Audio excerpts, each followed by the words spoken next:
안녕하십니까. 임정수 목사입니다. 오늘 기독교의 역사 드디어 제10강 이제 10번째 시간입니다.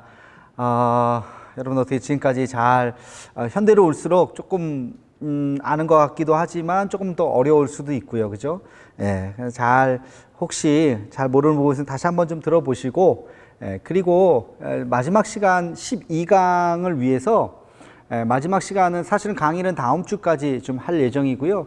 12강은 여러분들 질문을 댓글로 남겨주시면 제가 그 질문들을 가지고 좀 답을 하는 그런 형식으로 좀 하면 좋을 것 같다는 생각이 좀 들었습니다. 원래는 지금 중간쯤에 한번 이렇게 공개 강좌를 한번 할까 했는데 공개 강좌를 괜히 계획했다가 아무도 안 오실 것 같아서 그래서 제가 좀 용기가 없어서 공개 강좌는 못하고, 그러나 여러분들 댓글로 질문을 좀 해주시던지 뭐 전체적인 조금 더 설명을 좀 해주세요라는 부분들을 다음 주 강의까지 해주시면 제가 마지막 12강을 할 때 제가 좀 보충 설명을 하면서 마무리하도록 그렇게 하겠습니다. 이제 벌써 10강이고 다음 주가 12강이니까요. 두 번 정도 제가 우리 이 책도 여러분 다 갖고 계신 이 책도 11강까지 아마 돼 있을 겁니다. 하고 12강은 이제 포스트 코로나 이야기 하면서 이제 앞으로 미래에 대한 이야기 좀 하면서 여러분 이제 그 중에 질문도 좀 받고 제가 그런 시간을 갖도록 하겠습니다. 자, 우리 지난 시간에 제가 크게 두 가지 흐름에 대해서 말씀을 드렸습니다. 하나는 계몽주의요, 하나는 경건주의입니다. 이 두 가지가 어떤 면에서 굉장히 다르죠. 그죠? 이 계몽주의라고 하는 것은 기본적으로 뭘 아주 중요하게 생각하는 거예요? 인간의 이성이죠. 인간의 이성. 인간의 이성. 이 계몽주의라고 하는 것은 인간이 생각하는 인간의 이성을 극단적으로 끌고 가는 거죠. 굉장히 실증주의고 논리주의고, 그렇죠? 합리주의고, 그런 거죠. 그래서 논리적이지 않으면 논증을 할 수 없으면 안 되는 것입니다. 그래서 이 계몽주의에서 말하는 인간의 이성을 강조하다 보면은 뭐랑 멀어질까요? 신앙하고 멀어질 수밖에 없습니다. 왜? 신앙이라고 하는 것은 기본적으로 믿음을 전제로 하는 거잖아요. 그렇죠? 예수님 말씀, 너희가 본고로 믿느냐? 보지 않고 믿는 자에게는 복이 있도다. 이것이 예수님 말씀이기 때문에 우리 입장에서는 안 보고도 믿어야지 라고 하는 그 믿음의 영역이라는 것이 있기 때문에 이성주의로 가면 갈수록, 계몽주의로 가면 갈수록 신앙과는 당연히 멀어지게 되어 있습니다. 이게 굉장히 큰 딜레마입니다. 그런데 반면에 이 계몽주의와 함께 반대의 역사가 일어났다 그랬죠? 그게 경건주의라고 그랬어요. 그죠? 경건주의에서 중요한 건 뭘까요? 인간의 감정이라고 하는 것입니다. 감정. 인간의 이성이 대단한 것 같고 인간의 이성이 아주 완벽한 것 같지만 사실은요, 인간의 이성 가지고 해결할 수 없는 부분들이 얼마나 많은지 몰라요. 제가 지난번에 이 예를 늘 드리죠. 사람이 사람을 사랑한다는 거. 그럼 논리적으로 사랑하지 않습니다. 우리가 그 사람이 이쁘기 때문에 사랑하지 않아요. 어떤 것에 대해서 그냥 끌리는 거예요. 이건 내 감정인 거예요. 내가 저 사람을 왜 좋아하지? 몰라요. 내 감정이에요. 논리적으로는 있을 수 없지만 현실 속에선 벌어지는 것들, 그게 감정의 영역이라는 것이죠. 그런데 이 신앙도 마찬가지라는 거예요. 이 감정의 영역 안에 있다. 그래서 이 경건주의라고 하는 것은 일종의, 이 감정이라는 것은 뭘까요? 일종의 체험이죠. 그죠? 자기의 경험이라는 거예요. 하나님을 만나는 어느 순간의 그 경험, 이런 것들은 이성으로 이해할 수 없지만 내 그 체험들이 결국에는 그 체험들을 통해서 우리가 하나님을 만나게 되고 그것이 신앙의 영역으로 넓어지게 된다는 것이죠. 그래서 이 두 가지가 어느 한쪽으로 가는 것이 아니라 이제 이 두 가지가 이제 쭉 가는 거예요. 그래서 이게 17세기, 18세기에 이 두 가지 흐름이 동시에 나타났다라고 하는 것을 지난 시간에 좀 말씀을 좀 드렸습니다. 오늘 여러분 66페이지에 이제 책을 좀 보시면 조금 더 제가 좀 정리를 좀 해놨어요. 다시 한번 지난 시간하고 연결되는 이야기인데 다시 한번 우리가 좀 정리를 해보면서 보도록 하겠습니다. 자, 계몽주의에서 그 다음으로 가는 게 뭐냐? 이게 이제 첫 번째 제목이에요. 계몽주의에서 자유주의로 갑니다. 자유주의. 자유주의라고 하는 것은 굉장히 포괄적이죠. 이 자유주의에서 결국엔 낭만주의도 나오고요. 그리고 자유주의 신학도 나오는 거죠.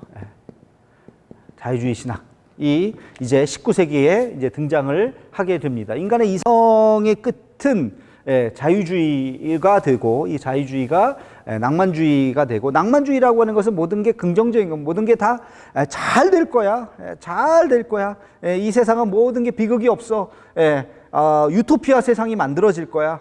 인간이 얼마나 똑똑한데, 인간의 이성을 극대화하면 이 세상은 완벽한 평화로운 세상이 될 거야 라고 생각하는 그러한 사람들이 19세기, 그러니까 1800년도에 그런 흐름이 하나 있었다는 것입니다. 자, 제가 계몽주의의 첫 번째 효시를 누구라고 얘기했어요? 철학자, 아주 중요한 철학자 한 사람, 데카르트. 그죠? 데카르트를 여러분 꼭 기억하라 그랬습니다. 데카르트가 무슨 얘기했다 그랬어요? 코기토 에르고 좀. 나는 생각한다, 고로 존재한다. 인간이라는 것은 뭐냐? 인간에 있어서 가장 중요한 것은 생각이라고 하는 거예요. 이 생각의 존재. 생각하기 때문에 이 인간이라고 하는 것은 생각하기 때문에 존재한다. 인간의 이성, 생각하는 인간의 이성을 가장 중요하게 생각한다 라고 하는 거. 그러니까 여기서 중요한 것이 뭐냐면 인간의 이성은 논리와 증명이죠. 논리와 증명이라고요. 근데 논리와 증명을 할 수 없는 부분이 뭐라 그랬어요? 교리와 그리고 믿음의 영역이라는 거죠. 그러니까 점점 인간의 이성을 강조하면 할수록 믿음하고 점점 거리가 멀어지게 되는 것입니다. 소위 말해서 대학 가서 이제 학문을 공부하고 그러다 보면 점점 믿음이 떨어진다, 그런 말을 해요. 일리가 있는 이야기예요. 신학을 공부하다 보면 믿음이 좋아갖고 신학교에 가는데, 신학을 공부하다 보면 믿음이 더 좋아져야 되는데 오히려 그렇지가 않아요. 이건 당연한 코스예요. 왜? 신학이라고 하는 것은 학문의 세계고, 학문의 세계는 논리와 실증의 세계이기 때문에 논리와 실증을 공부하다 보면 믿음이 상대적으로 축소가 될 수밖에 없습니다. 그렇기 때문에 갈등을 겪는 것은 당연하고, 저도 그랬고요. 그러나 그 인간의, 아까도 얘기했지만 인간의 이성과 인간의 합리가 모든 것을 다 해결해 줄 수 없다고 하는 것을, 그 한계점을 느껴야 돼요. 그럴 때 다시 돌아올 수가 있게 되는 거죠. 그가 누구였느냐? 지금 제가 얘기했던 인간의 이성의 끝을 보면서, 끝을 봤다는 건 뭐예요? 정점을 봤다고 하는 것은 더 나아가지 못하고 여기서 다시 회귀했던 사람. 이 한 사람이 있었으니 그 사람이 누구라 그랬어요? 그가 바로 칸트였어요. 칸트. 여기가 인간의 데카르트라고 한다면, 데카르트부터 시작해서 인간의 이성을 끝까지 끌고 갔지만, 그러나 마지막 칸트에 가서 순수이성 비판이라든지 절대이성 비판이라든지 이런 책들을 통해서 칸트가 굉장히 이성의 끝으로 갔는데, 칸트가 경험한 건 뭐냐면 인간의 이성이 모든 것을 해결해 줄 수 없더라라는 것입니다. 그래서 이 칸트는 그 다음의 영역에 뭐가 있냐고 봤냐면 감정이라고 있는 것이 있다 그랬어요. 감정. 그래서 도덕이라고 하는 것을 이야기했습니다. 그래서 칸트는 도덕론적 신존재 증명이라고 하는 것을 칸트가 말하기도 했습니다. 그래서 이 감정에 대한 가치를 굉장하게 부여했던 사람이니까 굉장히 아이러니하죠. 인간의 이성을 강조했지만 이성의 끝에 인간의 감성, 인간의 이성이 해결할 수 없는 감성에 대한 부분을 이야기했던 사람. 그러면서 칸트 이후에 이 낭만주의가 굉장히 발전을 하기 시작하죠. 이게 뭐 음악계도 있었고 미술에도 영향을 주고, 그게 18세기에 유럽의 하나의 굉장히 큰 문화가 되어 버리게 됩니다. 자, 그리고 나서 이제 헤겔이라고 하는 사람이 나와서 이 인간의 이성과 감정에 대해서 이것을 변증법적으로 이것을 해결하려고 하는 그런 헤겔이라고 하는 사람이 나옵니다. 근데 그의 철학은 종합적 철학이라고 얘기해. 모든 것을 다 끌어안아서 그 철학 안에서 다 녹여내려고 했던 사람이에요. 그래서 이 헤겔 이후에 그의 사상이 굉장히 분화가 됩니다. 그래서 사회학에도 영향을 주고 그가 이제 신학에도 영향을 주고 경제학에도 영향을 주고 뭐 그렇습니다. 철학에는 물론 영향을 주고 그래서 이 헤겔 철학에 굉장히 이제 큰 영향을 많은 사람들이 받죠. 그 중에 키에르케고르 같은 사람도 영향을 받고 키에르케고르의 영향을 또 받은 사람이 또 칼 바르트에게 또 영향을 주기도 하고 그러면서 어떻게 얘기해야 될까요? 이 헤겔은 보수와 진보 모든 사람에게 다 영향을 준 사람이에요. 그 사람이 바로 이 헤겔입니다. 그래서 이 헤겔은 굉장히 큰 거목이죠. 그래서 데카르트, 칸트, 헤겔로 이어지는 하나의 철학사, 큰 철학사가 있습니다. 그래서 근대 철학은 뭐 다른 사람들도 굉장히 많이 있지만 특별히 이 세 사람들에 대해서 우리가 좀 이해할 필요가 있고요. 그다음에 지난 시간에도 얘기했지만 헤겔은 누구에게 영향을 줬다 그랬어요? 마르크스에게 영향을 줬다 그랬어요. 그죠? 칼 막스, 마르크스가 이제 자본론을 쓰면서 경제 그리고 그는 유물론을 또 이야기했죠. 인간에게 있어서 영혼을 빼버린 인간의 육체적인 인간. 그래서 이 사회를 대립구조로 보고 계급투쟁으로 보고 그러면서 노동자 계층과 뭐 이런 사회 구조학을 구조적으로 본 거죠. 구조적으로 사회를 본다고 하는 것이 사실 굉장히 강점도 있습니다. 굉장히 남자, 여자 뭐 이런 식으로 가진 자와 갖지 못한 자 이렇게 구조로 요즘에 프레임이라고 하는 말을 많이 쓰는데 그 하나의 프레임으로 딱 세상을 보기 시작하면 단순화해서 좋기도 하지만 그러나 굉장한 오류가 있어요. 오류가 있어요. 남자, 여자 하면 그 싸움이 남자, 여자의 싸움만은 아니거든요. 사실은. 그게 개인의 문제일 수도 있고. 근데 이걸 자꾸 구조로 풀고 가면 어떤 사람이 이제 남자가 근데 여자를 이제 폭력을 가했다. 자, 그랬을 때 뉴스에서 남자가 여자를 폭력을 가했다. 남녀의 프레임으로 딱 해보면 여성들이 남성에 대한 혐오가 일어나게 되죠. 그렇죠? 그러니까 이건 프레임은 굉장히 위험한 거예요. 어떤 면에서는. 사실 그 사람 자체가 이상한 사람인 거예요. 여자가 여자를 때릴 수도 있는 거고요. 남자가 남자를 때릴 수도 있는 거예요. 이거는 남자와 여자의 문제가 아닌데 그 어떤 한 사건을 딱 그 사건의 기사를 남자가 여자를 때렸다. 라고 하는 남녀의 프레임으로 딱 이거를 가둬둬 버리면 이거는 남자 여자와의 싸움이 되어버리는 것이죠. 그래서 이 구조라고 하는 것은 우리가 세상을 조금 단순화해서 보는 것까지는 좋지만 그러나 그 구조주의의 오류, 구조주의 문제점이 사실은 굉장히 많습니다. 세상을 보는 이제 그 이후에 19세기에 넘어와서 사회학이라고 하는 것이 굉장히 발전을 해요. 그래서 이게 신학에도 영향을 미쳐요. 사회학적인 성서 해석학이 나와요.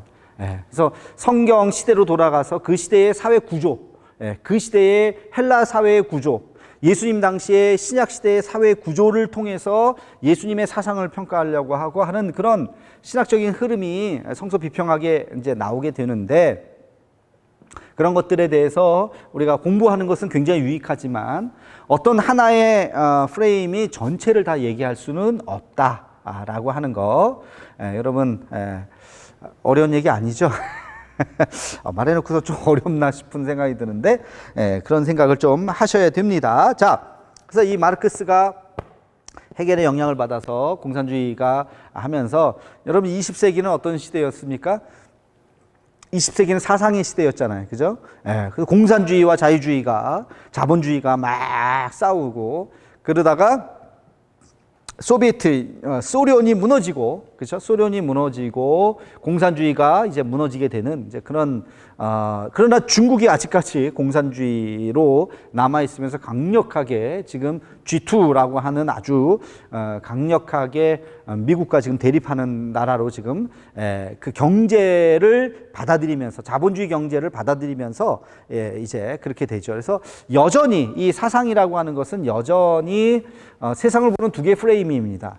세상을 보는 여전히 그런 프레임이고 지금 현대에 와서는 이제 이것을 벗어나 보려고 하는 우리도 뭐 좌우 이런 얘기 많이 쓰잖아요. 좌파 우파 뭐 이런 얘기 보수 진보 이제 근데 모르겠어요. 21세기에 와서는 이제는 그런 프레임에서 우리가 좀 벗어날 필요가 있지 않는가. 이제 그 세계를 지금 넓혀 나가야 되지 않는가 하는 생각을 저 자신도 합니다. 그래서 누가 저에게 보수냐 진보냐 라고 묻는다면 저에겐 별로 의미가 없는 질문이에요. 저는 보수적인 가치도 의미 있다고 생각하고 진보적인 가치도 의미가 있다고 생각합니다.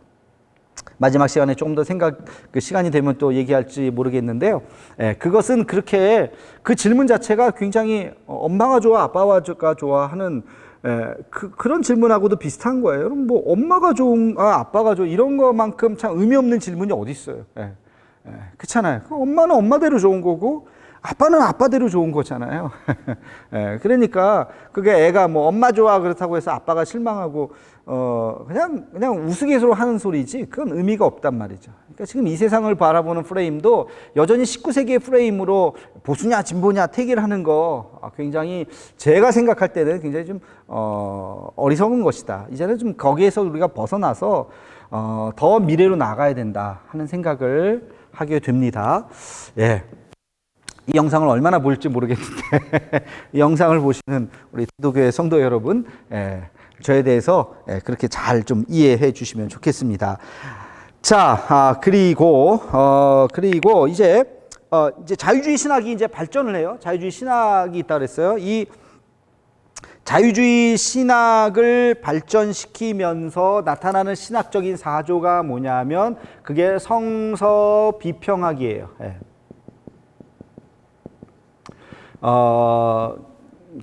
우리나라 신학도 이제 자유주의 신학이 있죠. 그 기독교 장로교 기장이라고 하는 그 얘기는 아마 마지막 시간에 좀 제가 교단 얘기 좀 하면서 할 수도 있을 텐데요. 기장이 장로교 안에 있었는데 가장 마지막에 이제 장로교 안에 3차 분열이 있었죠. 하나는 고신이라고 하는 를 하지 않은 그런 교단이 이제 신사 참배한 애들하고는 같이 못 놀겠다 해갖고 떨어져 나간 고신. 그러니까 굉장히 원칙주의자들이죠. 좋죠. 사실은 신사 참배하지 않았다는 것이 대단한 것이지만 그러나 고신이 하나가 되지 못했던 결국엔 그들을 품지 못했던 그런 안타까움이 있습니다. 고신이 떨어져 나가고 그 다음에 이제 2차 분열이 이제 뭐냐면 2차 분열이 기장이 떨어져 나간 거예요. 기장. 기독교 장로교.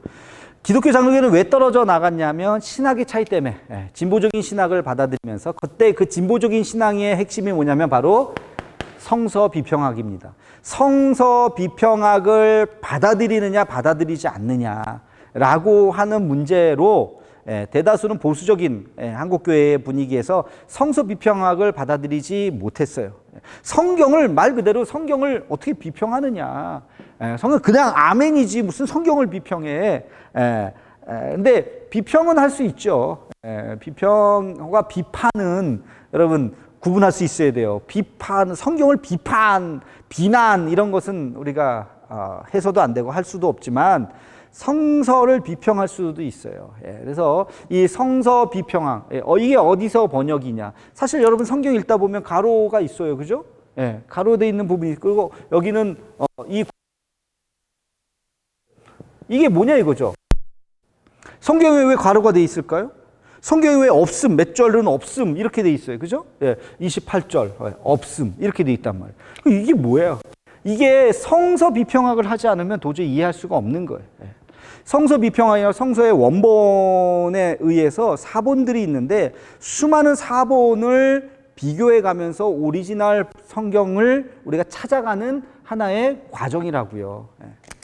원본은 없습니다. 원본은 지금 찾을 수가 없어요. 뭐 지금까지 있겠습니까? 처음 성경을 썼을 그 원본, 불행하게도 그건 없어요. 그러면 지금 남아있는 마태복음, 마가복음, 누가복음 뭐냐? 그것에 대한 사본들이에요. 사본, 복사본이라는 거예요. 사복이 아니라 사본. 사본이라는 거예요. 사본. 사본, 복사본. 뭐 기계로 복사했겠어요? 지금 복사기로 한 게 아니잖아요. 그 사본이라는 건 뭐예요? 베껴 쓴 거예요. 옛날에 다. 하나하나. 여러분 필사 해본 거, 복사 이렇게 해보는 거 하다 보면 틀려요. 지난주 우리 교회 장로님 한 분이 목사님 우리 필사 성경에 사도신경에 한 단어가 빠졌어요. 그래서 이게 뭐예요? 딱 보니까 안 빠졌는데 한참 보니까 빠졌어요. 여러분 숙제. 여러분 한번 우리 교회 우리 창립기념 필사 성경 있죠? 그 필사 성경에 있는 사도신경을 한번 원문하고 대조해 보세요. 한 단어가 빠졌어요.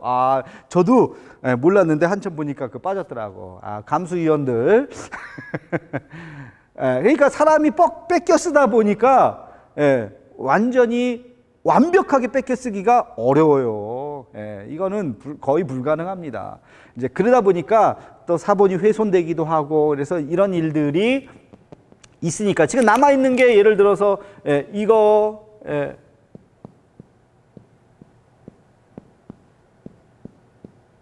사본이 이렇게 있다고 칩시다. 이게 A, B, C, D 이렇게 남아 있으면 이것도 없어지고 이것도 부분적으로 남아 있고 C-1, C-2 이게 부분적으로 남아 있으면 여러분 이 오리지널 성경을 이거 D, C, B, A가 이거를 서로 비교해 가면서 어떤 게 오리지널에 가까운 건지를 찾아가는 거예요. 굉장히 어려워요. 이걸 하다 보니까 어떻게 해요? 어쩔 수 없이 성서 비평을 하게 되는 구조주의 비평을 하게 되고 대표적인 것이 창세기 1장과 2장입니다. 여러분 창세기 1장과 2장을 보면요. 1장에는요. 여러분 하나님을 뭐라고 표현했을까요? 창세기 1장은요. 하나님이라고 표현합니다. 하나님. 창세기 2장은요. 여호와라고 표현해요. 그러니까 어느 장은요. 여호와라고 하는 단어가 아예 안 나와요. 어느 장은요. 하나님이라고 하는 단어가 아예 안 나와요. 여호와께서 이렇게 나온다고. 어디는 하나님께서. 그냥 무심코 읽으면 뭐 그런가 보다 하는데 그렇지 않아요. 성서 비평을 하다 보면 그게 바로 여호와. 그래서 그거를 하나님이 이 문서고요. 그 다음에 여호와가 제 문서입니다. 제호바. 그래서 JEDP라고 하는 네 개의 문헌이 모세 오경은 그것이 섞인 것이다. 그래서 JEDP라고 하는 이것의 문서설이고 이 문서설을 인정하고 성서 비평을 보자고 하는 것이 성서 비평학입니다. 이게 사실은 자유주의에서 나온 거고 사실은 이거 계몽주의의 흐름이에요. 그래서 1950년대는요 이것을 받아들이지 못했어요. 어디 감히 성경을 재단질이야. 너 믿음이 없는 거지. 못 믿어? 그럼 네가 믿음이 없는 거지. 이렇게 생각했단 말이에요. 그러나 이제 나중에 얘기하겠지만 신정통주의로 넘어와서는 자유주의를 비판하고 그러나 성서 비평학을 받아들이면서 신앙을 변호합니다. 그게 신정통주의입니다. 그래서 이제 이런 자유주의의 흐름이 있다고 하는 거, 성서 비평학까지 간다는 거, 여러분 그 이야기를 제가 66페이지 맨 밑에 쓰게 된 거고요. 그러면서 여기에 이제 넘어가는 이제 자유주의 신학으로 넘어가는 아주 유명한 신학자가 한 명 나옵니다. 지금까지 뭐 제가 이거 철학자고요. 이 철학자들 말고 신학자가 한 명 나와요. 물론 그도 철학으로부터 시작했지만 그가 바로 슐라이에르 마하. 이름이 굉장히 어렵습니다. 이분의 이름을 외우는 순간 이제 신학교는 졸업하게 된다는 슐라이에르 마하. 슐라이에르 마하라고 하는 이 분이 나타나서 이분을 이제 자유주의 신학의 아버지라고 얘기하기도 해요. 그래서 이분이 쓴 종교론. 근데 이분은요, 자유주의 이성을 강조하는 것 같지만 그렇지 않아요. 굉장히 이 감정과 체험을 강조했어요. 감정과 체험을 굉장히 강조했어요. 제가 지난 시간에 이성과 이 감정이 굉장히 다른 거지만 그러나 이 둘이 같은 뿌리에서 하나 나왔다 그랬어요. 같은 공통점이 하나 있다 그랬어요. 공통점이 뭐예요? 공통점은 바로 개인주의라는 거. 다시 말해서 나 이성, 나의 생각, 나의 감정, 이것이 개인주의죠. 이게 굉장히 중요한 건데 이 슐라예르마하도 마찬가지입니다. 그래서 이거는 이제 주관주의라 그래요. 주관주의. 나의 신앙의 주관, 내 체험이라는 거, 내 신앙의 이 주관. 그래서 객관적인 어떤 교리가 중요한 것이 아니다. 교리가 하나님은 사랑이다. 나는 사랑을 못 느끼는데. 그러면 교리적으로 하나님은 사랑이십니다. 그게 굉장히 공허하다는 거예요. 그렇죠?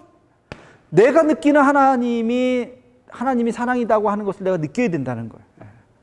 그래서 이 슐라예르마하가 이 주관주의가 굉장히 이제 중요한 하나의 신학적인 흐름을 갖게 됩니다. 그러면서 뭐 거기 리츠를 얘기하고 하르낙 얘기하고 있었는데 이게 시간이 없어서 제가 좀 이 부분은 지금 얘기할 수가 시간이 간단하게 얘기하면 리츠는요 사실과 가치 사실 판단과 가치 판단 이런 것들을 가지고 역사학자거든요. 그래서 리칠 학파가 나중에 나오는데 리칠에서 하르낙으로 넘어가면서 성경을 교리로 보지 않고 종교서적으로 보지 않고 역사책으로 한번 보자는 거예요. 성경을 역사책으로 한번 보자면 자 성경에 카메라 이쪽으로 성경에 뭐가 있을까요? 성경은 신앙 고백이죠. 우리가 그렇게 얘기해요. 신앙 고백서라고 하는데 이 신앙 고백서는 두 가지가 있어요. 하나는 팩트가 있어요. 그렇죠? 팩트, 사실이 있는데 사실에 대해서 뭐가 있어요? 해석하는 게 있어요. 사실과 해석이 합친 게 신앙 고백이라고요. 그래서 이 리칠 학파나 뭐 하르낙이라든지 이런 자유주의 신학 계보의 학자들은요. 해석은 하지 말아라. 해석은 우리가 다시 재해석하겠다. 그러면 성경에서 뭘 빼내자? 팩트를 찾자. 팩트를 찾자. 성경에서 나타난 팩트. 그 팩트의 끝이 뭔지 아세요? 그래서 여기에서는요. 역사적 예수 연구회가 이제 나타나게 됩니다. 역사적 예수. 그런 단어를 써요. Historical Jesus. 이게 역사적 예수예요.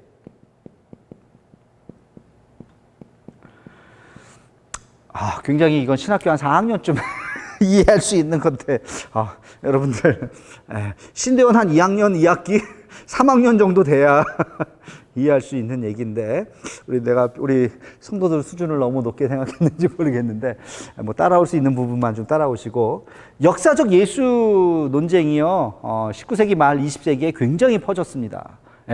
자, 역사적 예수라는 게 뭐라고요? 신약 성경에 나오는 예수님의 팩트 체크를 해보자는 거예요. 팩트. 그래서 이 역사적 예수 연구가 굉장히 오랫동안 이것이 지속됩니다. 그래서 여기 아주 기념비적인 논문을 쓰신 분이 유명한 사람이 하나 있어요. 여러분이 이름만 대면 잘 아는 그가 누구냐면 바로 알버트 슈바이처입니다. 여러분 알버트 슈바이처. 슈바이처가 누구예요? 아프리카에 가서 의사 선생님으로 노벨상을 받은 이렇게 알고 있죠. 그거는 후대고 원래 그는 철학 교수였고 신학 교수였어요. 근데 그가 연구했던 연구가 뭐였냐면 역사적 예수 연구였습니다. 굉장히 뭐였어요? 자유주의 신학의 정점에 있었던 사람이에요. 그래서 프랑스 기독교에서는요. 슈바이처를 굉장히 위험 인물로 봤어요. 저는 자유주의 신학자고 그래서 저 사람은 설교하면 안 된다. 아프리카에 갔는데 너는 환자만 고쳐야지 설교하면 안 된다. 설교 금지령을 내렸어요. 그런 사람이 그러나 슈바이처는 하나님을 믿었던 사람이었고 근데 우리가 믿어 보수적인 신앙인이 아니었어요. 굉장히 급진적인 어떤 면에서는 그러나 자기 희생 제가 지난 시간에 희생 얘기했는데 기독교의 가장 중요한 가치인 희생의 가치를 알았던 사람이에요. 예수님의 희생을 알았던 자기가 자기 한 삶을 던지면서 희생의 삶을 살았던 분이죠. 그래서 슈바이처에 대해서 우리가 여러분 잘 아셔야 돼. 저는 굉장히 훌륭한 분이라고 생각해요. 그의 신학은 약간 좀 자유주의 신학에 좀 걸쳐 있긴 하지만 그러나 그의 삶으로 우리가 봤을 때는 참 훌륭한 분이다 하는 것을 알 수 있습니다. 자, 역사적 예수가 이 성경에 나오는 이 성경의 신앙 고백을 팩트를 우리가 이렇게 추출해 내자라고 하는 거예요. 그래서 여기에 보면 이제 뭐 큐 자료라든지 뭐 뭐 여러 가지 이제 이야기가 나와요. 그 예수님의 말씀, 어록, 이게 퀴자라거든요. 예수님께서 하셨던 그 말, 그게 뭐냐? 달리다굼, 아멘, 그 다음에 엘리 엘리 라마 사박다니, 뭐 요런 그 당시에 그 히브리어가 아니라 아람어, 예수님께서 아람어를 그 당시에 평민들은 다 아람어를 썼거든요. 그 아람어의 육성, 에고에이미, 뭐 에고에이미는 아니지만 하여튼 이런 것들이 다 큐 자료, 예수님께서 말씀 어록의 자료가 있었을 것이다라고 하는 그런 역사적 예수 연구가 있었고, 그러나 마지막 그 불트만이라고 하는 학자한테 와가지고요, 역사적 예수는 완벽하게 우리가 알 수 없다는 거예요. 불가지론. 신약 성경에 나오는 것만 가지고는 역사적인 예수를 구현하기가 어렵다. 그러면 여기서 이제 중요한 것이 또 뭐냐면 캐리그마적 예수, 구원자.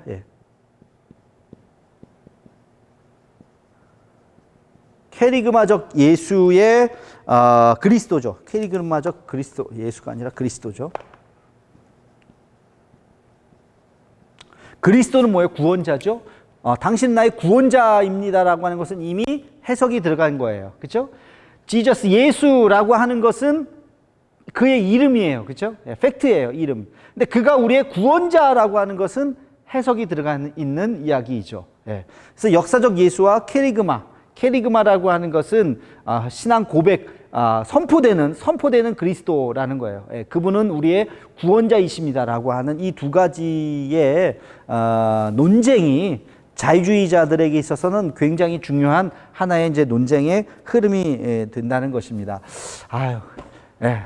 뭐 여기까지 얘기해도 뭐 이해가 될랑가 모르겠는데, 하여튼 신학은 재밌어요. 재밌고 뭐 좀 어려울 수도 있고, 우리 평신도들의 이야기는 조금 여기까지 가기까지요 한 100권의 책을 읽으셔야 돼요. 사실은 그 책들을 읽고 해서 여기까지 가는 건데, 제가 좀 간략하게 좀 한번 좀 정리를 좀 해봤습니다.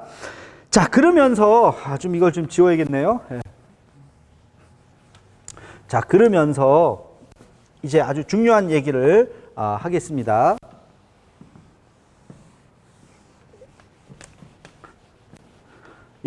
이 자유주의 신학이 이제 나왔는데, 그래서 19세기에 굉장히 자유주의 쪽으로 독일 철학과 함께 같이 독일 신학이 흘러갔어요. 그러나 독일에 아주 위대한 신학자가 한 명 나오죠. 뭐라고 역사학자들이 평가하면 자유주의 신학자들의 놀이터에 폭탄이 던져졌다 그랬어요. 그 놀이터들이 자기들끼리 신나게 뭐 이 얘기도 하고 저 얘기도 하고 얘기하는데, 거기에 그냥 빵 폭탄이 던져져 갖고 다 그냥 아주 그냥 난장판이 됐는 그 사람이 누구냐면 칼 바르트입니다. 칼 바르트. 제가 설교 시간에 가끔씩 제가 가끔씩 이야기해요. 칼 바르트. 이 칼 바르트가, 칼 바르트는 그 양면성이 있어요. 일단 자유주의에 대한 비평가예요. 자유주의로 하나님을 알 수 없다는 거예요. 이 칼 바르트는요, 키에르케고르의 영향을 굉장히 받습니다. 그리고 이 키에르케고르는 하나님의 체험이라든지 이런 것들을 굉장히 강조한 사람이에요. 여러분들, 키에르케고르의 책을 한번 그 죽음에 이르는 병이라는 책도 있고요.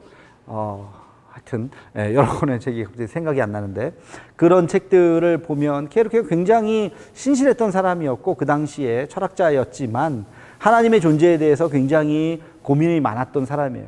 거기에 영향을 받은 칼 바르트. 그래서 칼 바르트는 자유주의 신학의 한계를 알았어요. 인간의 이성이 아니라 신앙이 설 자리를 만들었어요. 그래서 그의 모토가 뭐라 그랬어요? 제가 설교 때 얘기했는데, 하나님을 하나님 되게 하라. 너희가 인간의 이성을 가지고 아무리 하나님을 재단한다 그래도 하나님 하늘에서 웃으신다는 거죠. 그렇죠? 그래서 참 멋진 사람이죠. 그 당시에 이 자유주의를 막아냈던, 뭐라고 표현해야 될지 모르겠는데, 막아냈던 사람이 바로 이 칼 바르트죠. 그러나 아까도 잠깐 얘기했지만 이 칼 바르트는요, 인간의 이성을 완전히 쌍그리 무시했던 사람이 아니에요. 인간의 이성을 그가 받아들였던 사람이에요. 그래서 성서 비평학을 인정했다니까요. 이 본문 비평학의 비평학적인 부분들을 인용하면서, 그러나 그의 결론은 하나님의 말씀 앞에 서라는 거예요. 하나님의 말씀. 그래서 이 성경의 권위를 굉장히 강조했던 사람입니다. 그가 바로 칼 바르트예요. 그래서 그는 정통주의가 여기 있고요. 여기가 자유주의가 있어요. 자유주의가 있고요. 이 가운데 신정통주의를 만들었어요.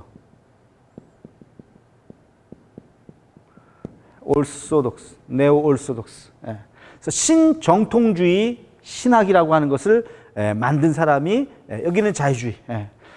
자유주의는 좀 너무 좀 지나치게 갔죠. 자유주의 끝이 뭐가 있냐면 종교다원주의로 갑니다.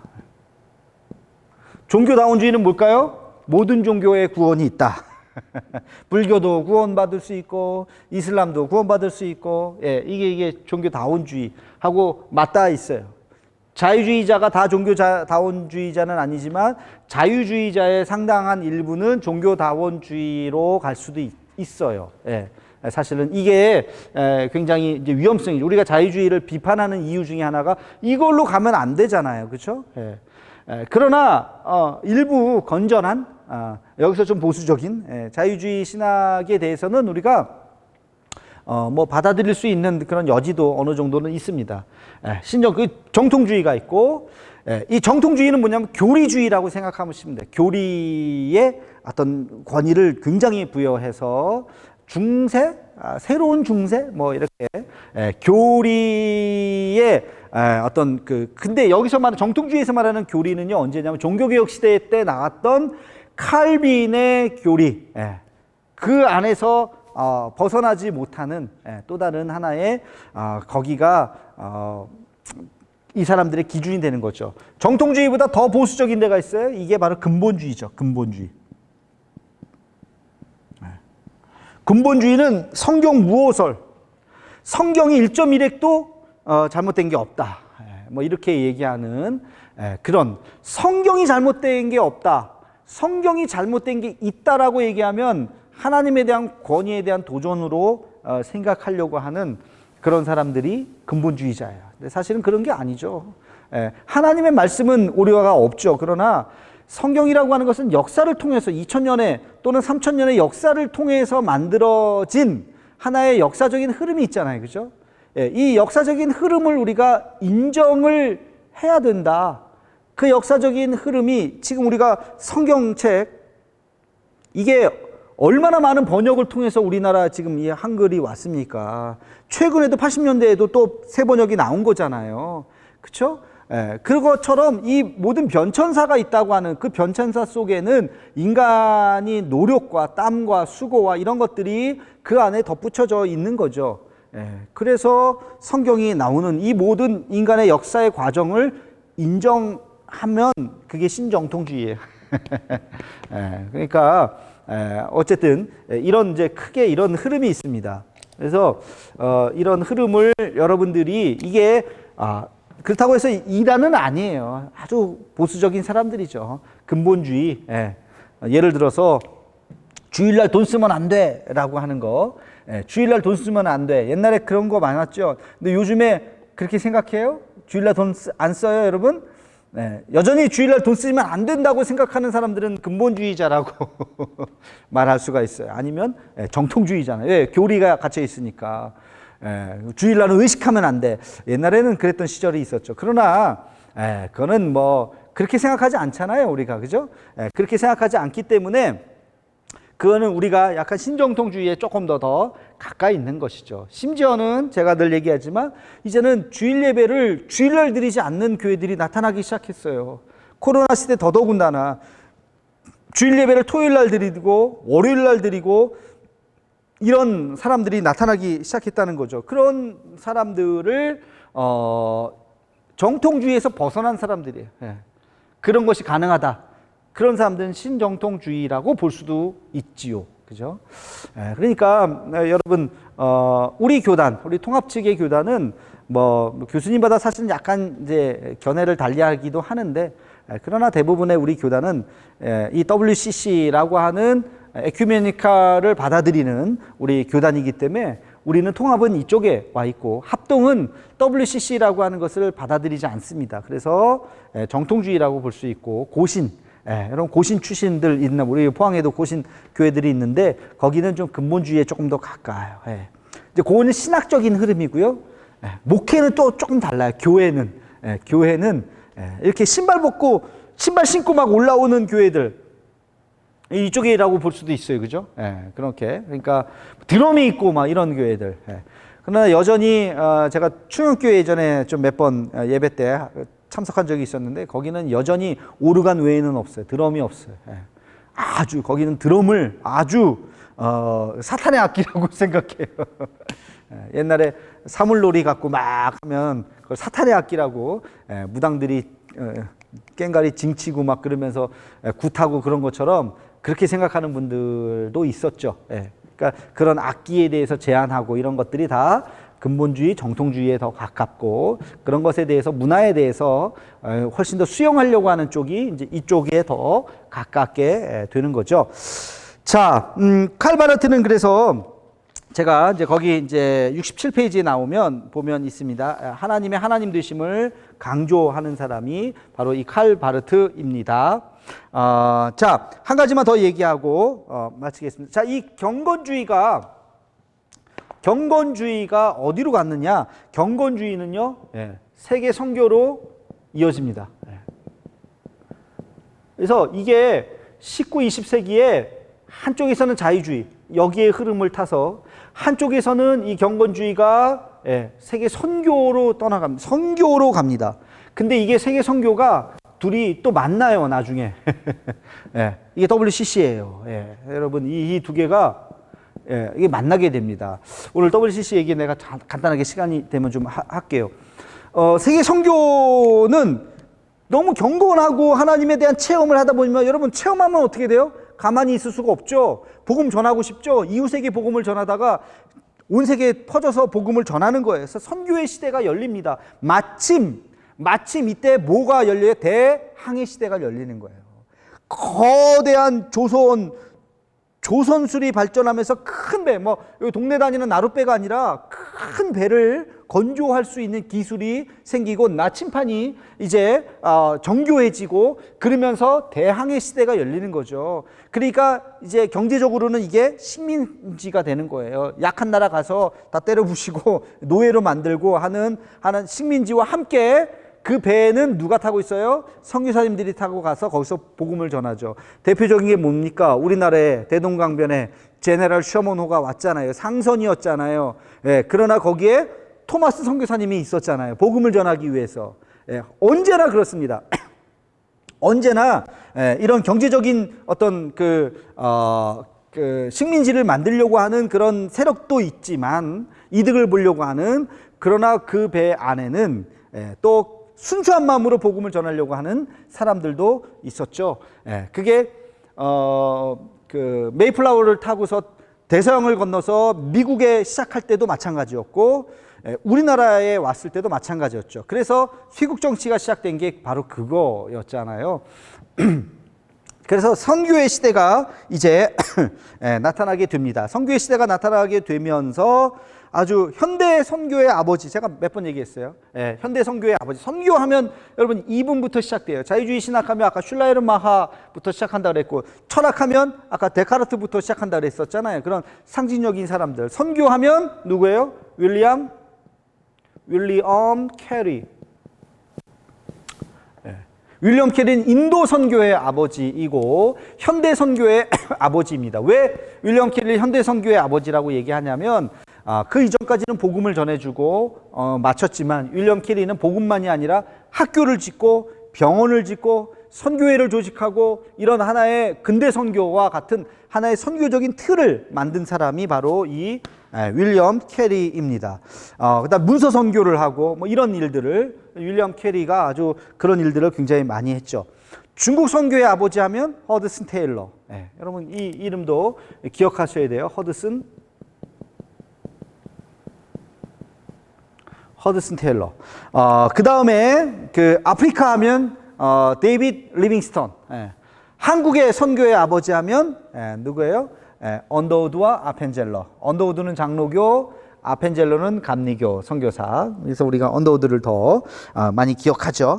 아무튼 이제 이런 선교의 흐름이 있었다. 그리고 이 선교의 흐름 안에는 1800년대에 미국의 1차, 2차에 걸친 대각성운동, 다시 말하면 대부흥운동이 있었습니다. 대부흥운동, 그 다음에 젊은이들, 20대를 깨우는 어떤 젊은이 학생운동들이 있었어요. 그래서 그 1차 각성운동, 2차 각성운동을 통해서 선교사들이 굉장히 배출이 됩니다. 우리나라도 세계 선교 2위예요. 미국에 이어서 2위인데 우리나라가 어떻게 이렇게 선교사가 많아졌느냐? 제가 학교 다닐 때 90년대 선교 왕국이라든지 여름마다 선교에 관련된 프로그램 또 몇 박 며칠 뭐 이런 행사들이 굉장히 많았어요. 대학마다.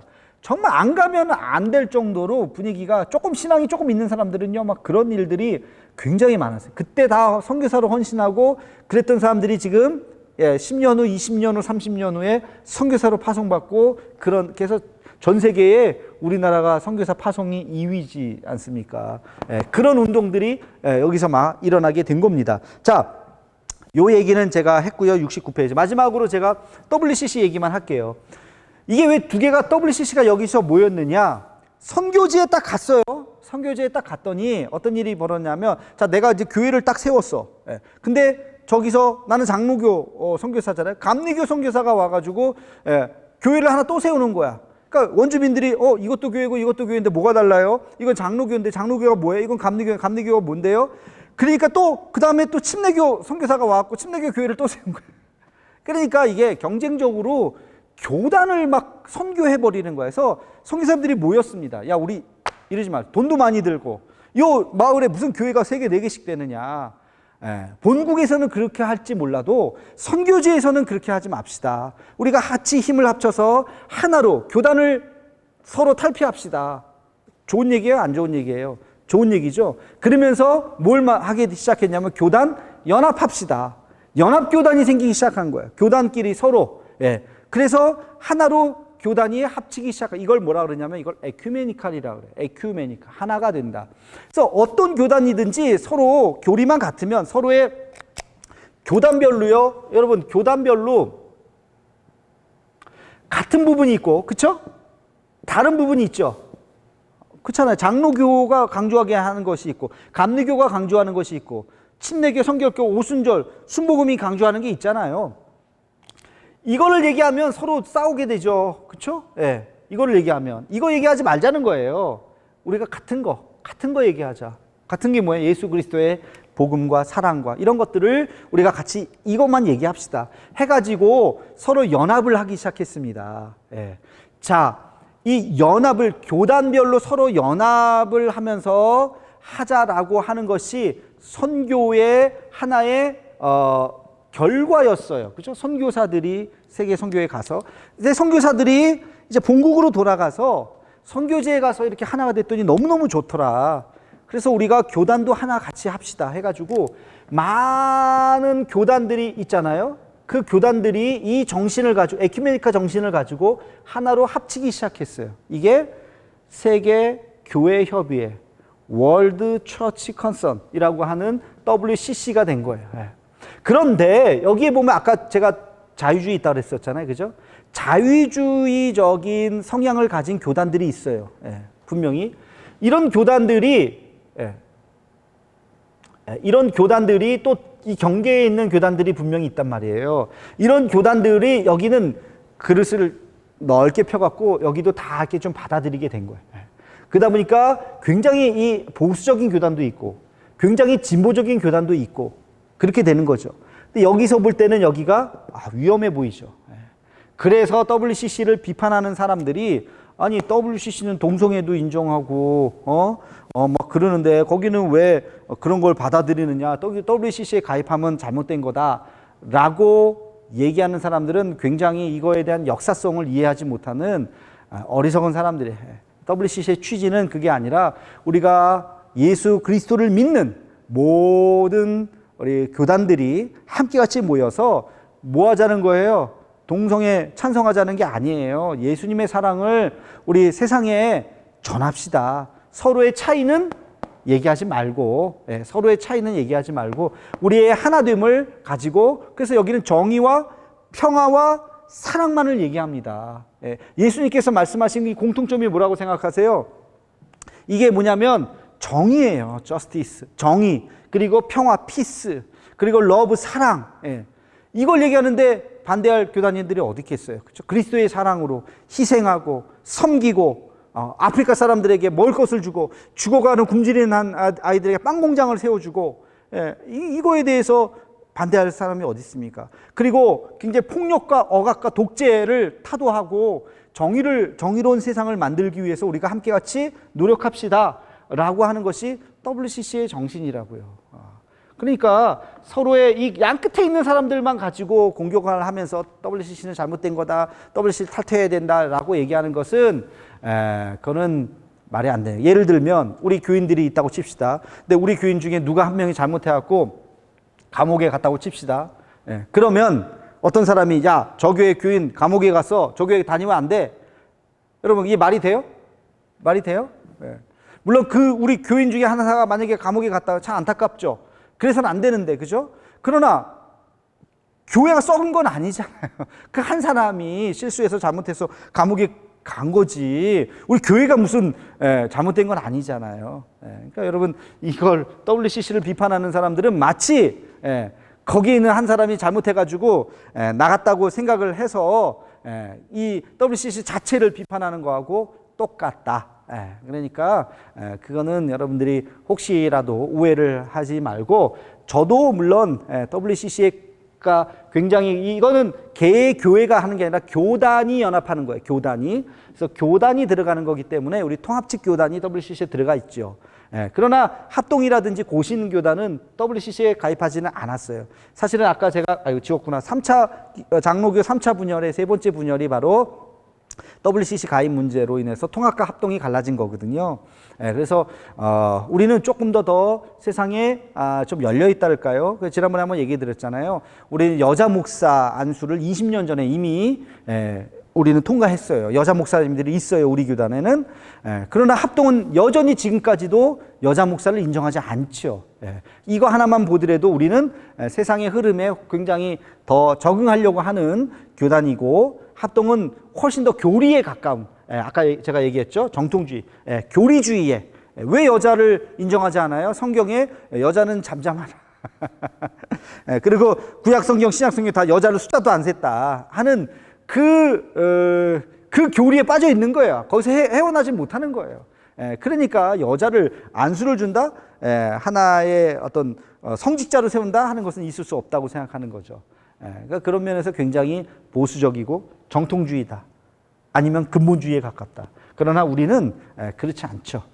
그러니까 이런 것들이 조금 차이가 있다 하는 것을 여러분이 좀 이해를 하면서 여기까지 한번 좀 이야기를 하겠습니다. 거기 최근의 신학사조 해방신학, 여성신학은 다음 시간에 좀 더 얘기하면서 하도록 해요. 오늘의 키워드는요, 세계 선교의 아버지, 인도의 선교사로 가셨던 세계 선교의 아버지, 여기에 이름이 있습니다. 너무 쉽죠? 이분이 오늘의 키워드입니다. 여러분들 이분의 전기를 한번 읽어보면 좋겠어요. 정말 구두수성공으로 정말 배운 것도 없고 그랬던 분이 한평생 어떻게 이렇게 하나님 나라를 위해서 쓰임 받았는지 제가 그 책을 읽으면서 몇 번을 울었어요. 정말 가슴이 막 뜨거워지고 정말 훌륭한 분입니다. 하여튼 여러분이 그분의 이름을 쓰는 것을 10번째 키워드로 말씀을 드리면서 오늘 여기까지 하도록 하겠습니다. 뭐 말이 빨라서 어떤지 모르겠는데 전체적으로 여러분 잘 좀 이해해 주시면 좋겠고요. 이제 오늘로 이제 10강 마치고 2번 남았습니다. 이제 다음 시간에 21세기, 그러니까 20세기에서 21세기 넘어오는 이야기 마지막으로 좀 하고요. 마지막 12강은 아까 말씀드린데 여러분들 질문 주시면 제가 그 질문을 가지고 답변을 해드리면서 마지막 시간을 좀 했으면 좋겠습니다. 마지막 시간을 공개 강좌 할까? 이렇게 와서 좀 라이브로 한번 생각해 볼게요. 오늘도 수고 많으셨습니다. 오늘 여기까지 하겠습니다. 안녕히 계세요.